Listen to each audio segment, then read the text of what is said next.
Wonderful. This is an interview conducted by myself, Emma Cieslik, on Monday, February 15th at 4:30 p.m. for the Muncie LGBTQ History Project. I use she, her pronouns. We are currently recording over Zoom due to COVID-19 while I sit in the um, Burkhardt La Bracken Library on campus, had to think about that for a second, at Ball State University. I wanted to sincerely thank you for your time and for agreeing to participate in this interview for the Muncie LGBTQ History Project. Starting off, would you mind please introducing yourself? I'm Laura Janney, she, her, hers pronouns. I am the founder and the executive director of Muncie Outreach. Wonderful. Would you mind please sharing your age?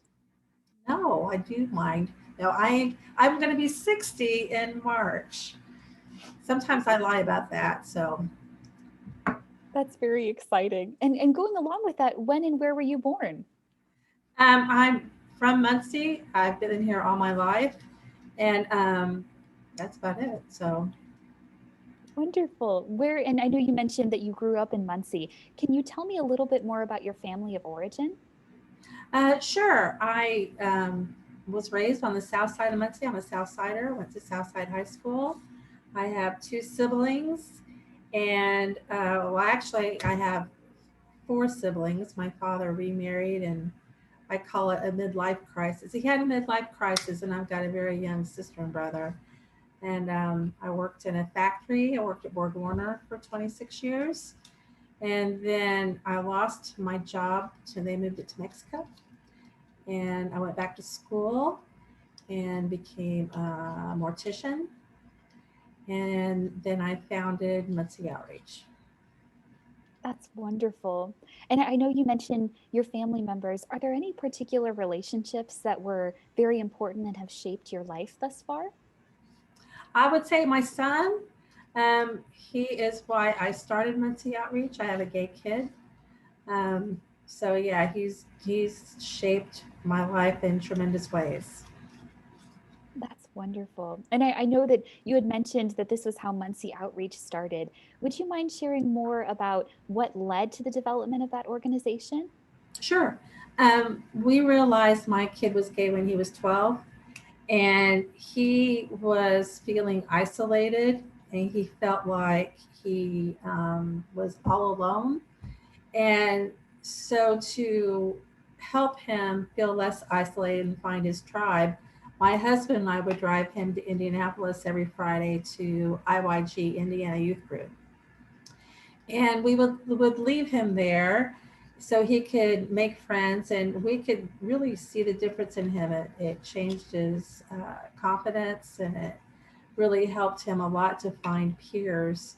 The going there was expensive because we weren't allowed to be with him, which was fine. But then that meant we had a date night, which we would spend money either on dinner or movie and then gas. And so, anyway, uh, getting to know his friends here in Muncie, I realized the need was really great. Not everybody can get to Indianapolis.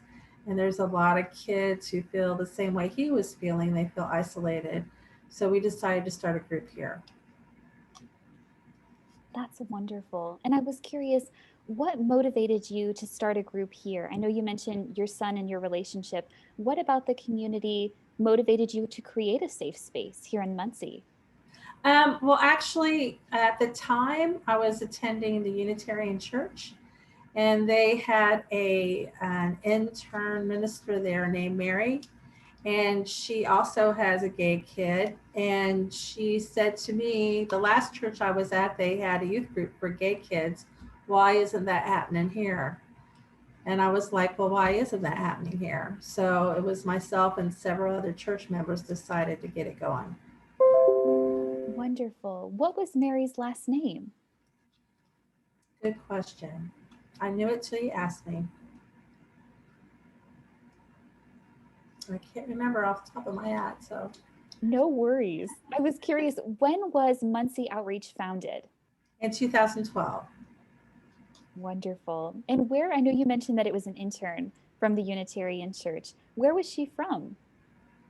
I am not sure about that either. I was thinking Wisconsin, but I might be wrong. Wonderful. And I know that Muncie Outreaches is a very powerful and important impact in the community. How did you become involved in the organization? Were there, I know you mentioned your son and your relationship with him. Were there any events or experiences that he had in Muncie that motivated you wanting to create this space? Well, there is no space in Muncie, and that's what motivated me. When we we really wanted to create safe spaces for him in the community, and there was nothing. He didn't feel safe at school. He needs more than just his home. He needs community. And when you look out in our community, there's a bar, which you have to be 21 to go to. And there's Ball State Spectrum, which is wonderful. And we went there and it was just very age inappropriate. And that was it. That was all that Muncie had. So that was why we started, because the need was really great. Most definitely. And you brought up the very important point of age specific content. Would you mind sharing more about your experiences with inappropriate content at Spectrum?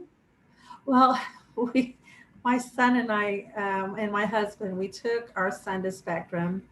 I mean, we talked to him on the phone, we exchanged emails. They were wonderful and open and said, "Oh, please come. We'd love to help you with your son." And we sat in the back of the room, two old people and a 13-year-old, and and they kind of ignored us. They were doing college age things. They watched, Margaret Cho video, and they were hitting on each other and acting like normal college kids. But as a mother, I wasn't ready for my kid to experience that at 13. So That makes complete sense. And you yeah, bring up a really important point about Muncie, about finding age appropriate places for LGBTQ youth. right.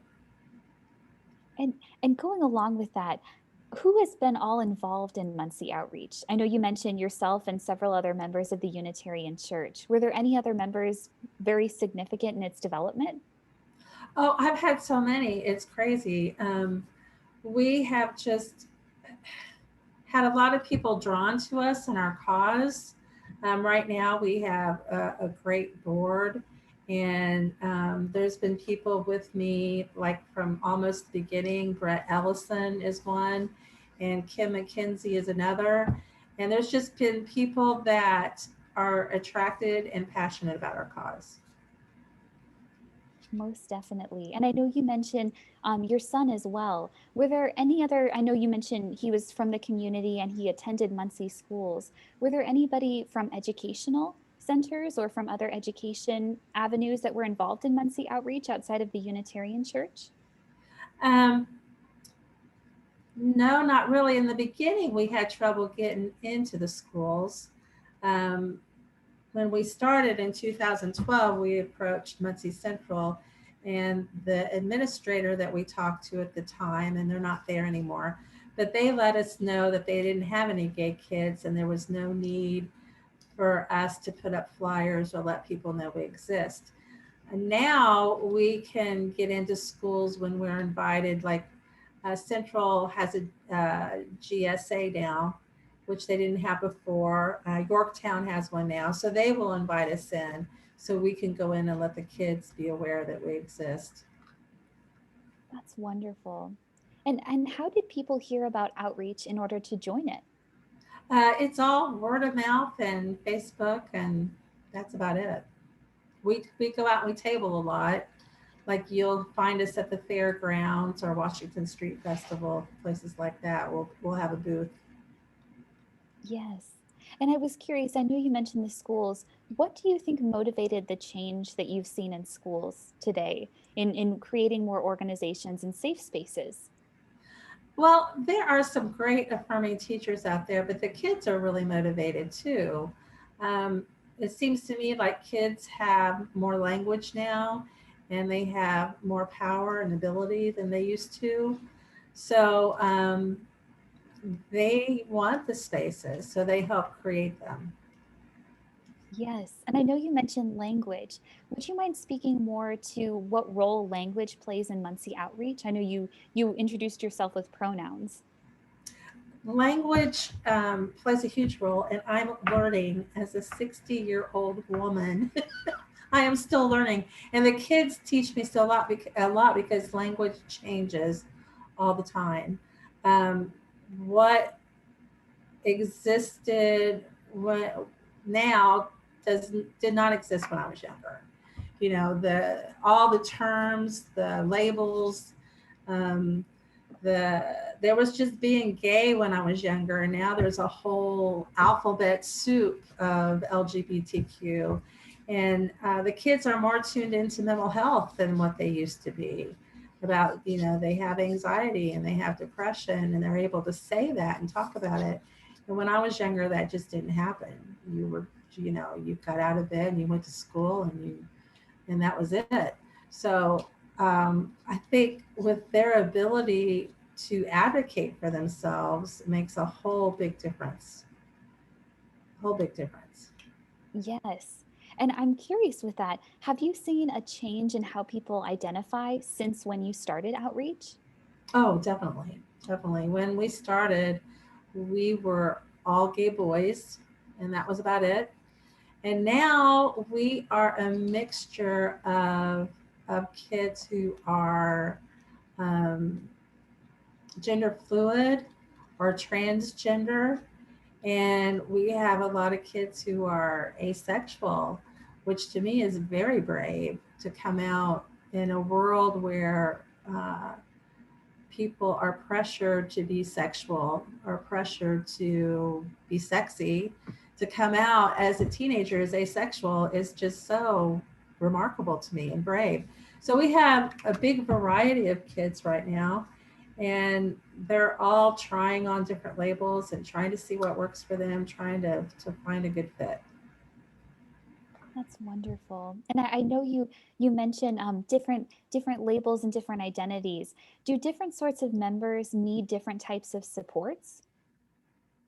Yes, they do. We have all kinds of different types of support. We have kids who are well loved and their parents are very affirming.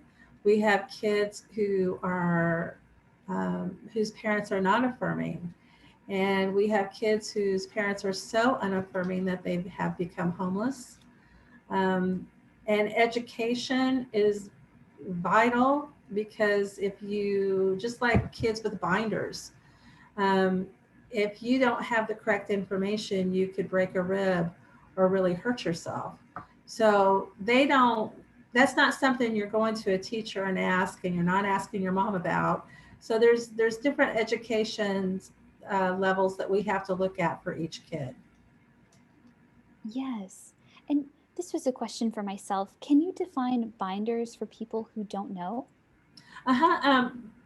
Binders, I'm talking about chest binders, and transgender boys may have body dysphoria about having breast. And so, because they hate that so much, they will bind to flatten their chest more. We had a kid use ace bandages and broke a rib, Oh no. which made us decide that we were going to start giving away binders. So, kids who come to us, we give them binders and teach them safety of how to wear them properly, how long to wear them, because it can hurt you if worn improperly. Yes. And going along with that, I know you mentioned people who are identifying as transgender. What do members identify as beyond gay? Well, we have non binary, and we have lesbians, and we have, trying to think, you know, the transgender, and I don't know. Your group is definitely very inclusive and affirming. So it's wonderful that it includes so many people. And going along with that, I know you mentioned binders. What programs are currently run by Muncie Outreach? What programs we have? we're in the middle of COVID right now, so some of our programs are not happening. But we have a Friday night youth group that's still meeting on Zoom. We have game night, GAME night, where the kids get together and do games. We have transgender support that's for adults. We have a parent support group for parents who are freaking out because their kids are gay. We had a robotics team going, and an art team going, and a young adult team going. So we've been really busy. Um, we had moved downtown, which put us on the bus line, and it just made us blow up. I'm so glad to hear it. I was just curious to ask you, where are you located currently? Yeah, we originally started in the Unitarian Church, and now we're renting a section of the second floor at the YWCA on Charles Street. That's wonderful. And I was curious, would you mind speaking more about the support group for transgender individuals that you run? We have a support group for transgender individuals, and it right now it's meeting once a month. We were meeting weekly, but we're meeting once a month, and it's just so uh, because of isolation, and people can meet other people like themselves and just talk to share experiences. Wonderful. And going along with that, I know you mentioned that you have moved from a previous location. Did you meet anywhere else besides the Unitarian Church and the YMCA? Nope, that's been our only two so far. Wonderful. And one thing I was really excited to ask you is, has sex education been a part of Muncie outreach over the years? I know you mentioned binders related to body dysphoria, but I was curious if there was anything related to sex education that your organization offered. Yes, we do comprehensive sex education. We have a couple, Denise and Ben Ewing from the Unitarian Church. They are trained in OWL our whole lives. They come in and they talk to the kids. We also have Aspire. They do sex education, and they come in and they talk to the kids. And I was trying to think, I was thinking we had somebody else too, but those are our two main ones. And we want to make sure, because they're not getting sex education at school, they're still getting abstinence at school. And what little sex education they do get is geared towards straight people and not geared toward them. So, where they teach that abstinence is best at school, we teach that masturbation is best at Muncie Outreach. And we offer condoms and all the safety nets that we can think of. But we want education. I feel like the more education you have, that when you do have sex, you'll make better choices.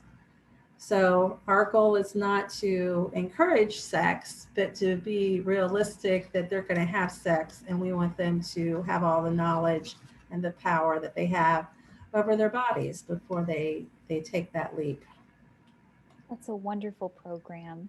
And I was curious, I know you mentioned OWL. Would you mind describing more of what that is? Our Whole Lives is a sex education program that just talks about everything there is to know about sex. So it doesn't limit it to abstinence. It just tells you everything.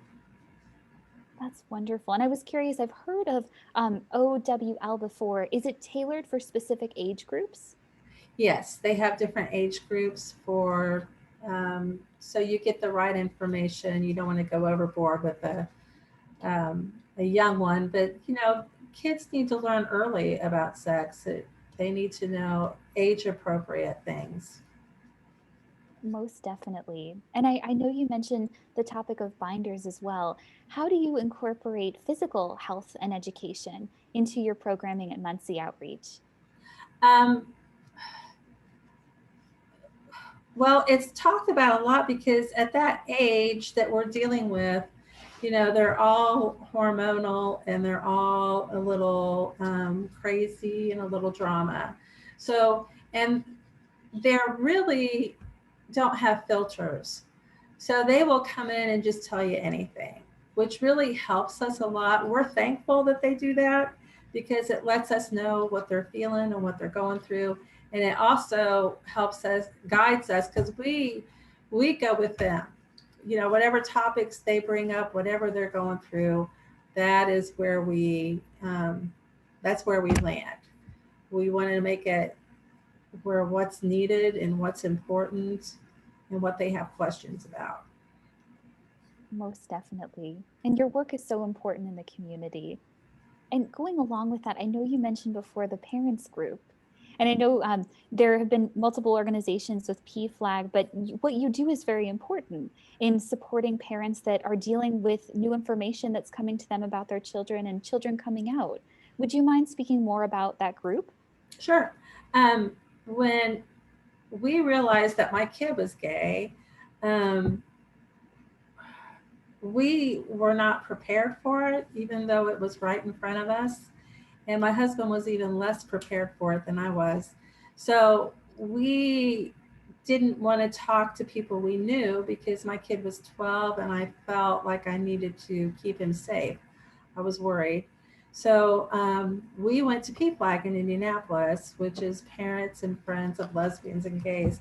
And it was very helpful to talk to strangers about what we were going through because it felt safe. You know, if I talk to a stranger, they're not going to call my sister and say, well, Laura said. So um, we offer that here too, because sometimes as a parent, especially when you're thinking with a heterosexual brain, you're not prepared to have a gay kid. And you might have a freak out moment, which is natural. And we would prefer parents come to us and freak out and not freak out in front of their kid. So we love talking to our parents, even when they're freaking out, because, you know, eventually, I mean, they're still going to love their kids and they're going to come around. But you do have that moment of crazy. And I'm curious because I know you mentioned safe spaces in Muncie. What is the importance of having a parents group in the specific community? I know you drove to Indianapolis. Why is it important to have one specifically here in Muncie? Because you don't know who to talk to. I mean, when we went through it, the fear of my son being rejected by family was really high because my husband's family is very religious. And I thought for sure they would reject him. And so we needed to process as a family before we could be strong enough to put it out there into the world.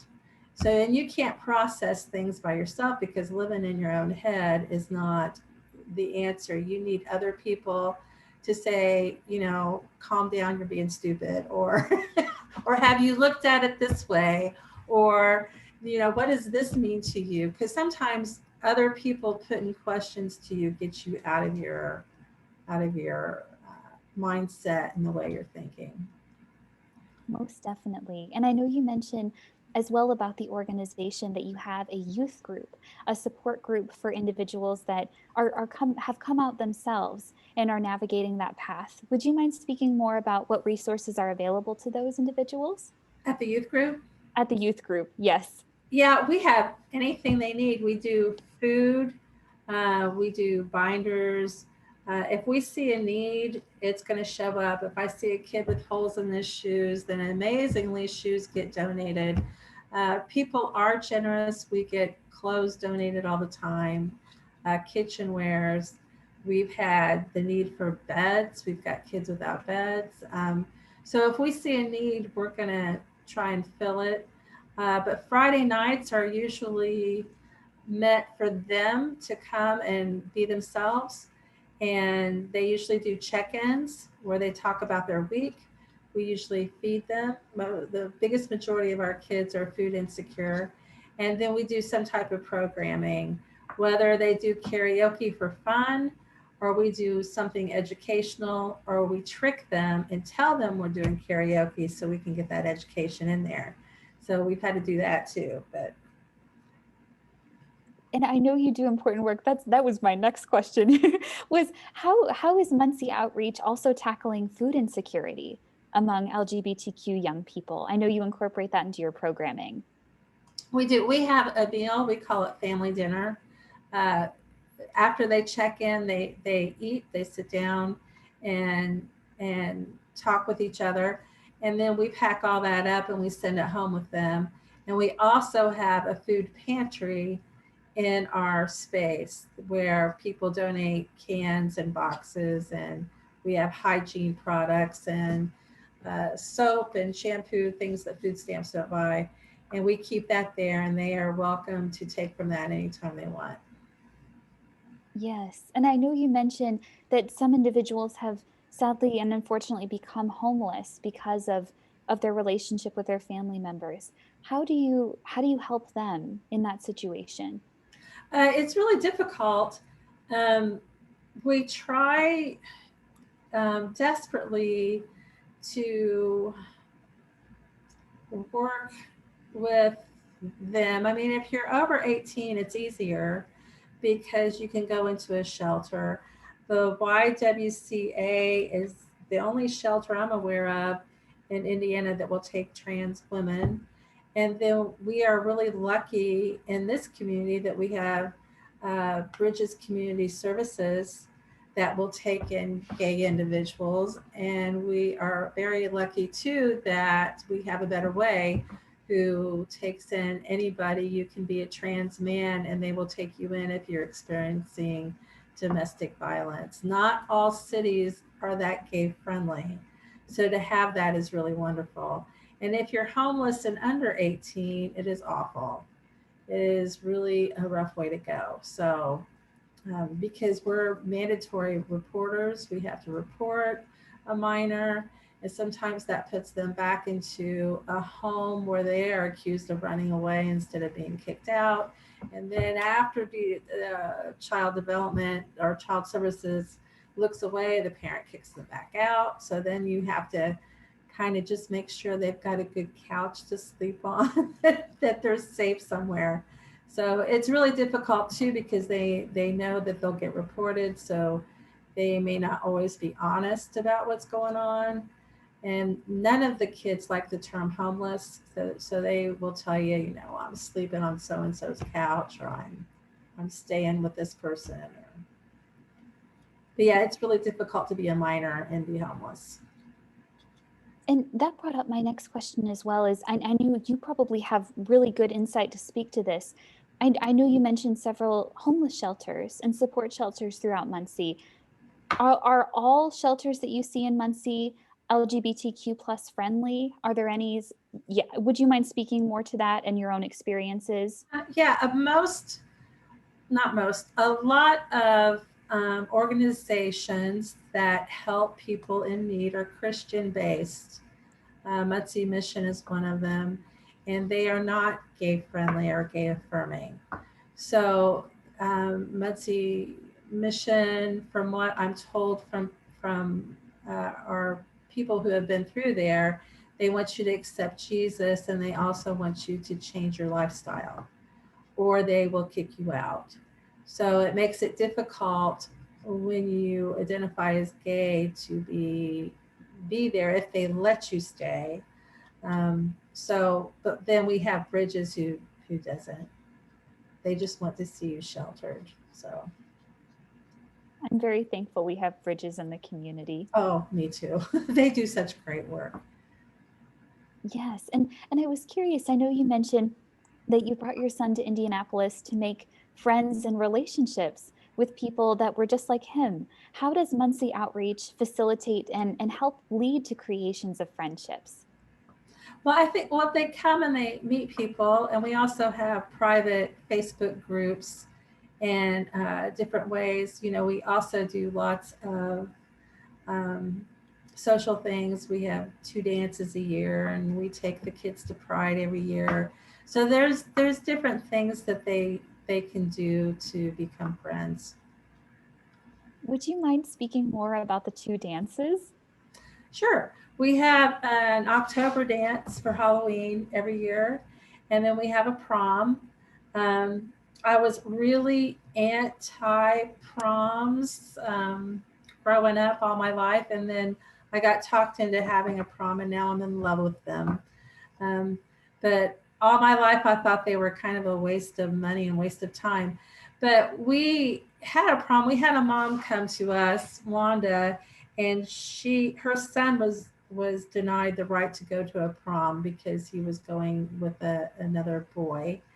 And so she wanted to throw him a big prom, and she came and sat in my lap and demanded this dance, and I went in kicking and screaming. But it was beautiful. And what I learned from having this prom is that, you call the schools and they say, oh yeah, we are inclusive, and of course we allow gay couples.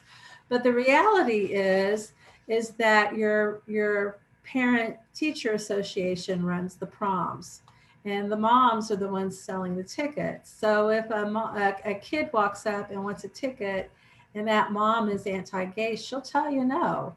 And then the kids may not have the power to question authority or to say, I want a ticket.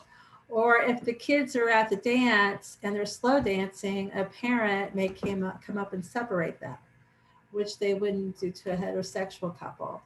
And then, so our first prom, I learned all this. And then the transgender kids who were allowed to come as they see themselves, and they were not allowed that at school. I was just like, well, yeah, we need to be having more proms because I mean, just the fact that they got to slow dance, which was not allowed at their prom, amazed me. I didn't even know that was a thing, because to me it's so minor. You see kids dirty dancing all the time. I would think, a same sex slow dance is nothing. So And I know you mentioned the experiences that Wanda had. Did you experience that at Muncie area schools? Were those things that Muncie community school students were experiencing at dances? yeah, yeah, but more so in our rural areas. The Delta, Westdale area. Those areas are not very affirming at all. Yes. And moving along with that as well, are there any programs that have existed at Muncie Outreach in the past that have been discontinued? No, we just keep adding. Yeah. Wonderful. And going along with that, I know that you had mentioned that Muncie has come a long way. Has Muncie Outreach ever faced challenges outside of the organization from the Muncie community? I was trying to think, well, there are places that are anti-gay.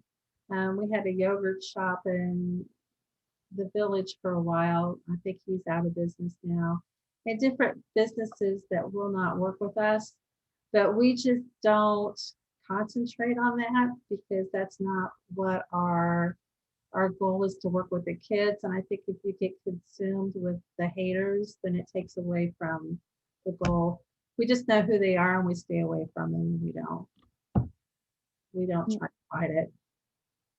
Most definitely. And I know you mentioned the yogurt shop. Were there any other specific organizations that you had faced out like pushback or any other conflict with? No, we tried to put a billboard up a while back and we were refused because we were gay. But then we got one from a different company. Um, there's been a couple other things, but they're not right on the top of my head. Yes, I'm glad the billboard ended up coming into life anyway. And going along with that, has the organization ever faced challenges from inside? I know you mentioned that identities in the organization have been added and become more inclusive over time. Have you faced any challenges or any changes in mindset over time? Well, we always have challenges because we're so diverse and we have so many awesome volunteers. And sometimes we have a little conflict about how things should go, but it always seems to work out because everybody has a main goal that they want to succeed. Um, so no, I think we do pretty well, honestly. We do pretty good. I know you mentioned volunteers. Do you usually pull a lot of volunteers from the Ball State or wider Muncie community? Yes, I thrive on the Ball State kids. I love the Ball State kids. Um, not only are they eager to help, but at what I say as a 60-year-old goes in one ear and out the other. And then you get some cute little college kid come in and say the exact same thing, and it's cool and hip. So I really depend a lot on the Ball State students. And I'm curious about how many volunteers do you, and I know COVID-19 has impacted things, about how many volunteers do you have a year? Normally we have quite a few because when semester changes, kids come and go. But we usually have around 15 to 20 volunteers at a time. That's wonderful. And I know you mentioned Ball State. What does the relationship look like between Muncie Outreach and Ball State? I love Ball State. I get interns. Right now I have an intern who is working on a psych degree. We have a relationship with the Ball State Practicum Clinic. So if anybody from Muncie Outreach goes there, their first 5 sessions are free. Sometimes some of the dormitories may throw food our way. Instead of throwing it out, we'll get some food. So there's a lot Ball State has to offer us. Most definitely. And I'm curious, I know you mentioned interns. Are they recruited directly from Ball State? Yes, we are in their intern bank. That's wonderful. And going along with that, you brought up a really important point of mental health in the LGBTQ community. Would you mind speaking more to how Muncie Outreach supports mental health for LGBTQ young people? Yeah, we work on mental health constantly. Sometimes they don't know it. We're a little tricky, but we try to teach coping skills. And even if it's, an art class, they're learning a coping skill. But mental health, especially in teenagers in general, is really poor. And when you identify as LGBTQ, you might feel like something's wrong with you, or you might think you might be freaking out a little bit or have some depression, body dysphoria. You may not like your body, or maybe people are telling you, we have people telling our kids that something's wrong with them because they're gay. So we work a lot on how to deal with all that information. And especially during the holidays, we work a lot on how to have a family gathering with family that may not like you, and what you can do to make it through that dinner and stay healthy. And so we talk a lot about mental health. It's really important work. And I know you mentioned going along with that as well, the idea of free sessions in the practicum. Would you mind speaking more about that agreement? It sounds really fascinating. And I was curious what led to that and how it came to be.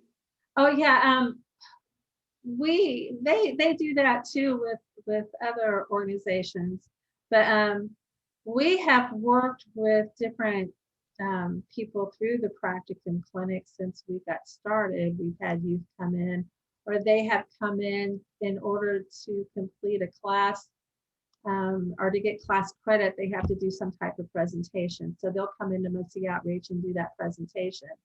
And so we were able to work out a contract with them because I really believe in therapy.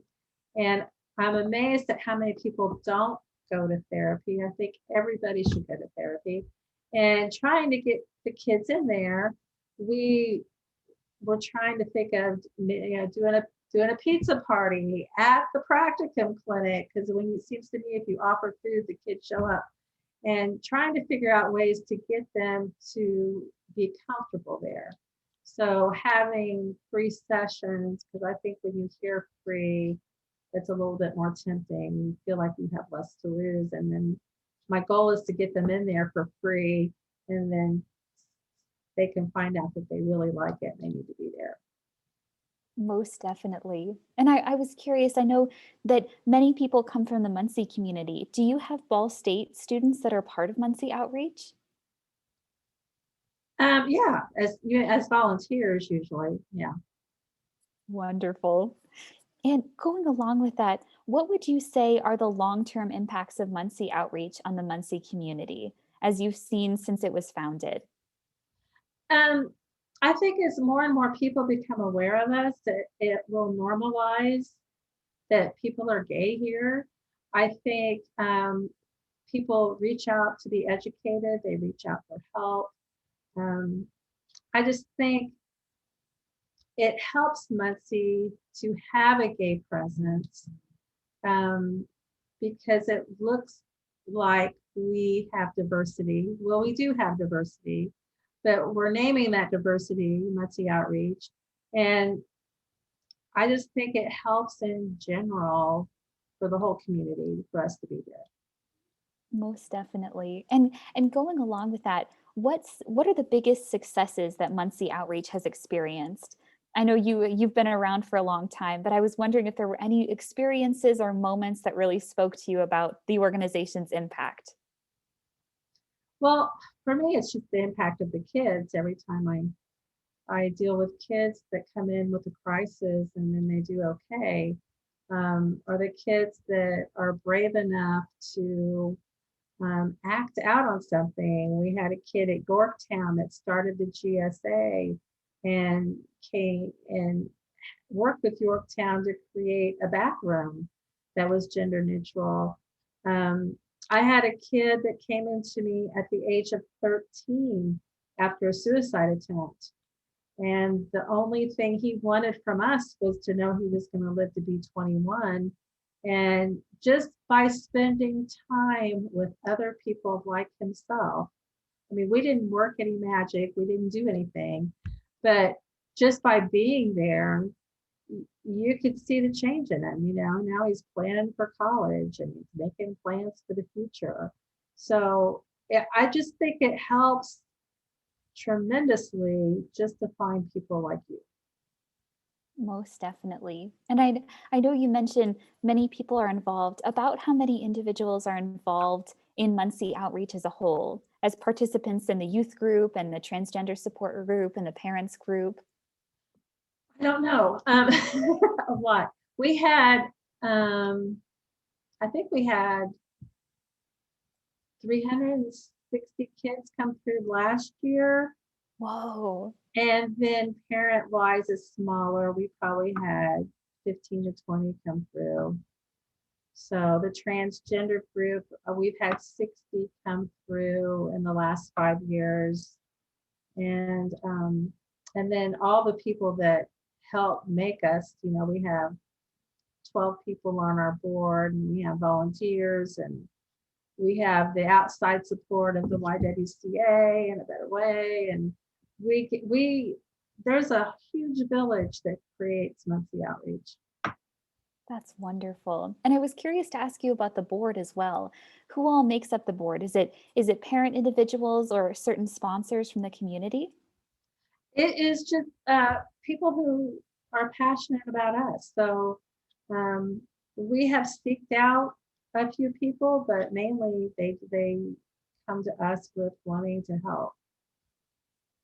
That's wonderful. And I was curious to ask you, I know that you've tackled many important issues in the community. Where does Muncie Outreach receive funding? Is it through donations or organization sponsorships? Donations. We're strictly donations right now. That's wonderful. And going along with that, how would you say that Muncie Outreach has changed over time? I know you spoke about changing identities and inclusivity in the organization. Well, um, when we started out, we were just going to meet once a month and have brownies and play board games. And we have just grown because the need is there. So we keep changing along with the need. Um, our next goal is we want our own building. We want to move into our own space and just have a Muncie LGBTQ center that that can serve many things besides just the youth. Because people come to me all the time and they have different needs. They need to have an adult queer space that's alcohol free is great. And a queer chocolatier has been a big part of that. But there's a lot of needs that we aren't meeting. And so I think we're just going to keep growing and growing. Most definitely. What are some of the needs that you're really working towards with this center as well? I know you mentioned homelessness and food insecurity, but I was wondering about what needs you were really eager to help in the future. Well, education is never ending. We just keep working on education. Um, there's legislation going through Indiana right now that's specifically geared toward trans kids. So we like to educate on that. And I think that, education is a huge, huge thing. Wonderful. And going along with that, what areas do most Muncie outreach individuals come from? I know you mentioned Muncie and the Delta area, but I was curious if people were coming from all over or specific areas. Uh, we've had kids come here from Fort Wayne. There's only 5 organizations like us in Indiana. Oh, So we get kids from everywhere, from Marion, from Fort Wayne. There's a youth group in Kokomo, and we have combined efforts with them. We've joined the kids before, and but most of our kids, we get a lot of rural kids, a lot of country kids. wonderful. What is the name of the organization in Kokomo? Kokomo Pride. Wonderful. And I was really eager to ask you on that note as well. I know that you have involved individuals in the organization with Indianapolis Pride. How have you been part of that in recent years? I know not outside of COVID. Well, we would take the kids to Pride every summer. Um, I felt it was important because of how it made a huge difference on my son when he first went. We took him when he was young, but just to see that the world is bigger than your world, than your little rotating world, to see all the gayness, because it's really gay there. It has an impact, and to me it's a huge impact. So every year we would take the kids to Pride. Now last year we organized Muncie Pride, and so that's being worked on now. Stephen Nip is working on that, so we won't have to go as far away, but because that's an expensive trip too. But it is amazing to take kids and watch them experience this. It's like you can see the whole world open up to them, to know that there are that many gay people in the world. That's wonderful. And would you mind speaking more to Muncie Pride and what that effort looked like this year?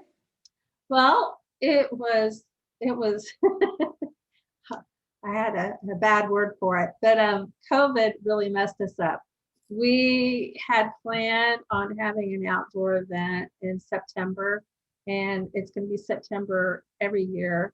We chose September because we want to have Pride when Fall State's in session. And so we ended up having a virtual Pride, which you can still see online.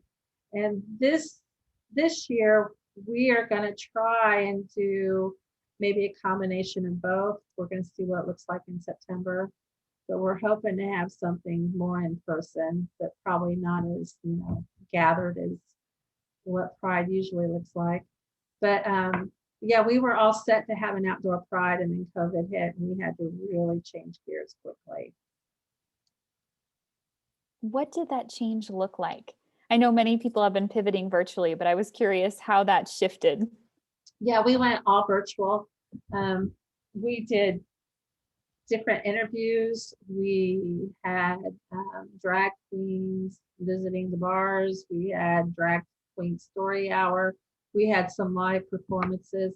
So we had some education on there too. So a lot of what we were planning to do, we just put it on video. I'm really curious. What was Drag Queen Story Hour? Well, it was a drag queen reading a book. So she would just read a children's book. So one of them, my granddaughter was in, where she and her friend wrestled the drag queen to the ground, tied her up, and they read the book to the drag queen. So It sounds like it was a wonderful event. And I'm curious along with that, I know COVID-19 has had a big impact on many organizations. How has it affected Muncie outreach? It has hit us really hard. We went to Zoom um, for a lot of reasons, but Zoom is just not working well. Kids don't really like Zoom. And the kids we are seeing right now are the kids who are have affirming parents, and we are not seeing the kids whose parents are not affirming. So we we I have been in contact with some kids who we lost to COVID, and they just don't feel safe to meet with us right now because we're on Zoom. So it's really heartbreaking, and I cannot wait to meet in person this spring. It'll be really nice. Most definitely. How have your programs shifted online? I know you mentioned Zoom. Was there any other sessions or digital workshops that were transitioned online because of COVID?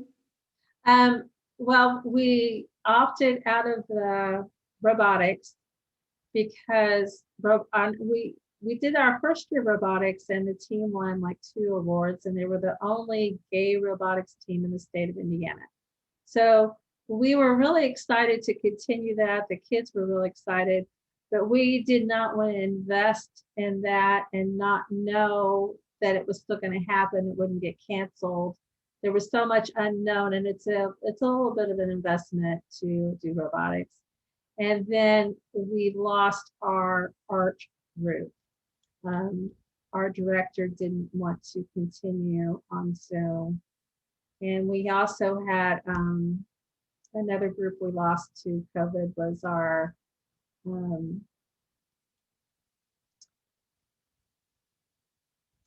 I lost my train of thought, is our, we had drama therapy that was going on. And so that has been canceled too. And we're hoping to get all that back then next year. I'm curious, what is the drama therapy group? It is led by Tristina, and she is wonderful. And she is a licensed therapist, and she comes in and they do drama, they do theater. That's wonderful. And I was really curious about the only gay robotics group in Indiana. Would you mind telling me how that came about, how that got started? Sure. There is or was a great robotics team here that met at Mad Jack's. I think they've moved since then. But some of our kids were involved in that robotics team. And although the leaders were awesome and wonderful, a lot of the kids involved were homeschooled, religious based children who made awful comments to our gay kids. And it made them feel like they didn't want to be there anymore. So we decided to, just like, having a gay prom, we would have a gay robotics team. That's wonderful. And and going along with that, and this is really pertinent to what you just said, how does Muncie Outreach address issues of religion? I know you likely are having individuals come to you whose religious backgrounds may be supportive or may not. How do you address issues related to religion? Um, it is really difficult because if you know anything about the gay community, they're pretty Christian bashing. And then, and for reasons, they have very good reasons to be Christian bashing, because if a person is rejected, more than likely religion is the reason. But then we also have gay Christians. So, there is a balance that you need to look at as to what I call uh, good Christianity versus bad Christianity, because, you know, here in Muncie, I think we only have 5 churches. There's like 600 churches, but only 5 of those accept queer individuals. So, which makes it even more difficult. So you kind of have to walk a balance with the religion. And it's hard too on me to speak to a parent who is coming from a religious thought process on how to deal with a kid. You have to be able to talk to them about loving their kid instead of loving the Bible, which is really difficult. Most definitely. And I'm curious, what were the 5 churches that are affirming? I know of Grace Village and Lutheran Church of the Cross, but I was curious about Yeah. the other ones. The Episcopal Church, they're by McDonald's on Madison. The Unitarian Church, that's and Friends Memorial Church, the Quakers. That's wonderful. And I was really curious, have you ever engaged with Grace Village, which I know is a campus ministry and affirming ministry attached to Um, Ball State? we have talked to them, like our furniture came from them.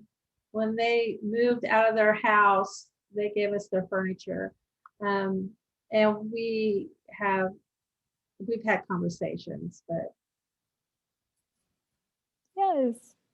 And going along with that, and I was really excited to ask you this question.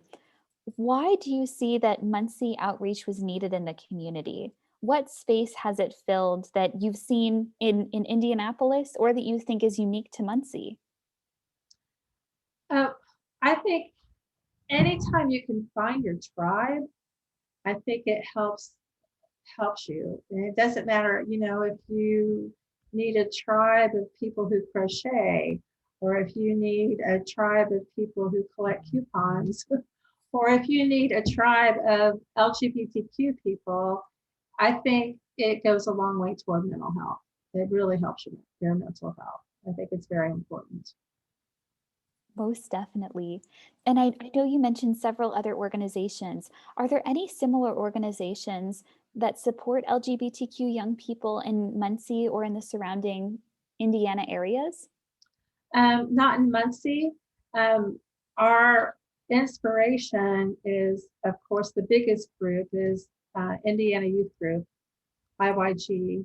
And when we founded, they were very great. Mary Byrne was there at the time, and she came and helped us get started. And they gave us all kinds of resources. They even gave us their paperwork. Here's our rules. Just take our name off and put your name on. I mean, they were all about creating more spaces for youth. So they've been very helpful. So, and then there's a youth group in Kokomo, one in Bloomington, and I believe Lafayette, and then that's it. That's wonderful. Muncie, as a person living in Muncie, your effort has definitely had wonderful impacts on the community. Good to know. And going along with that, along with teaching coping skills to students who may face hate-filled speech or discrimination in the Muncie community, what other coping mechanisms or skills do you provide to students? Well, they're all different, and what works for you may not work for somebody else. So we try to go through a lot of coping skills, whether it is art. A lot of kids doodle these days. We get doodlers all the time. Or if it's music, music seems to be a great one. Or, whether you need to put your headphones on and stare into your phone to avoid a conversation at the dinner table or go for a walk. Or, I mean, there's just so many that they can do. We were journaling there for a while. The kids were involved in doing poetry. So there's so many coping skills and trying to find the one that works best for you. Wonderful. And going along with that as well, how is Muncie outreach in a relationship with the broader Muncie community? I know you mentioned YMCA. Were there any other organizations that you were very closely allied with? That's the YWCA. YW, thank you. I am. They're two different. Well, and we work with Aspire in a Better Way. And I was trying to think, we have people who are very generous to us.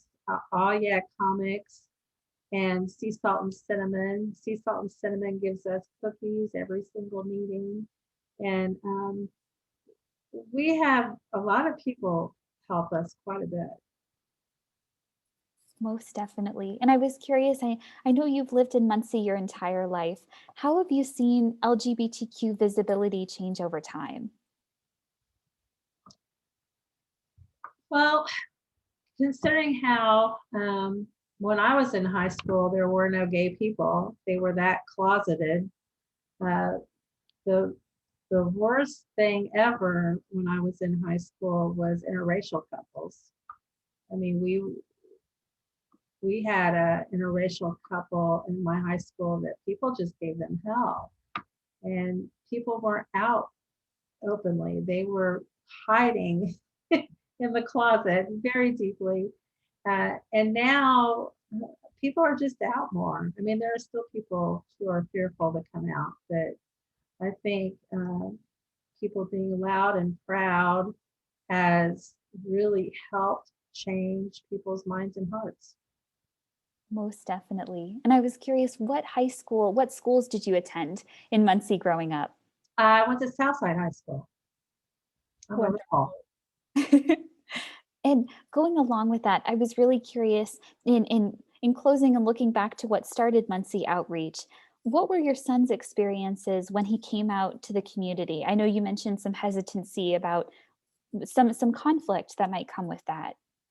Um, he he didn't come out for a long time. Uh, I don't think he was ready. And when he was ready, uh, my husband and I were not ready. He was really bullied a lot at school. He went to Burris, and he was bullied a lot. People were calling him faggot and gay even in kindergarten. Um, he had it really rough, and he wanted to come out. And of course, my graduating in the 70s experience was like, oh no, you cannot come out in high school. You have to wait. I said, once you go to college, once you're out of high school, it will really, the world will open up to you. But he insisted on coming out, and his life got better. So he did really well after he came out. And when did he come out in terms of high school? When did he come out? He came out, I think it was his junior year, maybe. No, his sophomore year. He came out his sophomore year. Yes. And I'd had a couple more questions really quick. I was curious, did he go on to attend school and college in the Muncie community at Ball State, or did he go somewhere else? Well, he started out at Ivy Tech, and then he dropped out, and now he's living. He's 30 now. Now he's living in Indianapolis and he's working as a cook. That's wonderful. And in moving towards the close of the interview, I was curious, was there anything that I didn't touch on that you wanted to make sure to cover? I don't think so. I think we talked about a lot of things. Wonderful. And I had one more question before concluding. How did you become involved in the Unitarian Church? I know you mentioned that your husband was religious, but I was curious how you became involved with the community. Well, my husband's not religious, but his whole family is very Christian. And we got involved in the Unitarian Church for a couple reasons. My husband and I are both atheists, and we just didn't go to church, and we did not raise my son with religion. But because of peer pressure at school, my son really wanted religion. So we tried several churches when he was very young, and they were not good fits for us. And then after he came out, um, we went to, like, Muncie had a P flag, and Muncie had a pride years ago that was very small. We went to it. That we went to P flag, and there were Unitarians there, and we went to pride, and the Unitarians had a table there, and we went one weekend. We stopped at the church bazaar. The church was having a bazaar, and my son and I, we used to do flea markets and stuff together. And we went to this bazaar, and every church member had the rainbow flag on their name tag. And then my kid looked at me, he says, well, we found our church. So he decided that we were going to become churched. But it was a great church to go to because, you know, the youth leader was gay, and and they welcomed my atheist soul. So they're very confirming to atheists. I'm so glad to hear it. And I was curious, what was the name of the youth leader? Marky Oliver. Yes. Do you know Marky? I was just about to ask a question about that. We were reaching out to her about her own story. Was there anyone else that you would recommend us talking to for the project? Um, I'm sure I could get you a list if you want a list. There's a lot of people that are prominent in the community. That would be wonderful. I really appreciate it. Huh? Thank you. So I'll go ahead and conclude. Thank you so much for participating in this interview for the Muncie LGBTQ History Project. I am about to conclude the interview. I really appreciate your time and help in support of the project. It was so wonderful speaking with you today. Well, thank you for talking to me. Thank you so much. So I'll go ahead and stop the recording.